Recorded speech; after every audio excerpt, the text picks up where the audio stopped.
Heinz Otto Faustin, a German soldier who fought in World War II, saw things no one should ever have to see.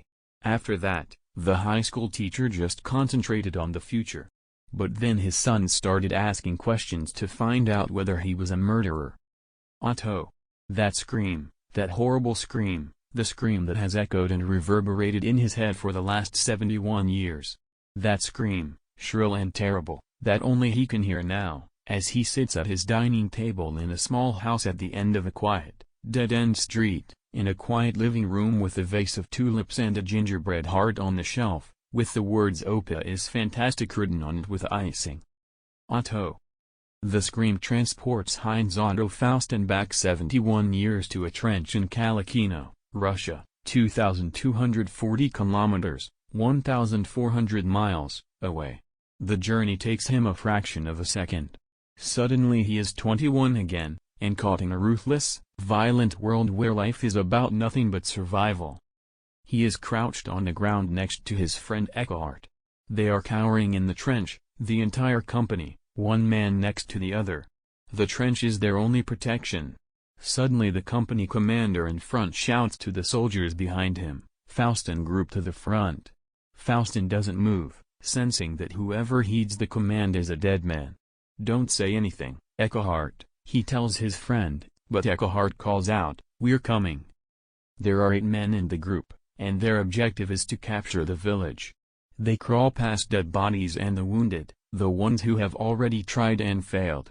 The Russians are throwing everything they have into the attack: machine guns, anti-tank guns, hand grenades. 3 men, Schreck, Degenhardt, and Morscher, are killed immediately. A 4th man, Trichler, tumbles toward Faustin, his left hand dangling from his arm by the tendons. Trichler rips off the nearly severed hand with his other hand. Eckhart has been hit and is lying on the ground next to him.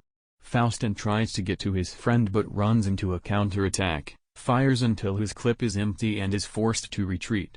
There are Russians and Germans everywhere, and everyone is running and shooting and trying to stay alive.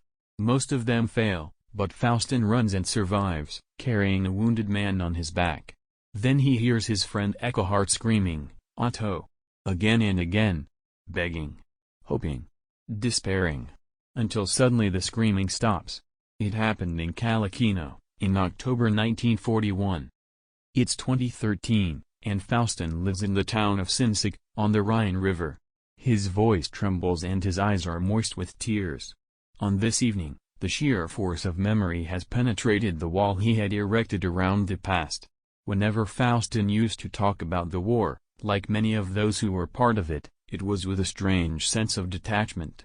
But even though he is now 92, he remembers what happened with photographic precision, as if the best way to describe the essence of the war is in T. Heinz Otto Faustin, a German soldier who fought in World War II, saw things no one should ever have to see. After that, the high school teacher just concentrated on the future. But then his son started asking questions to find out whether he was a murderer. Otto. That scream, that horrible scream, the scream that has echoed and reverberated in his head for the last 71 years. That scream, shrill and terrible, that only he can hear now, as he sits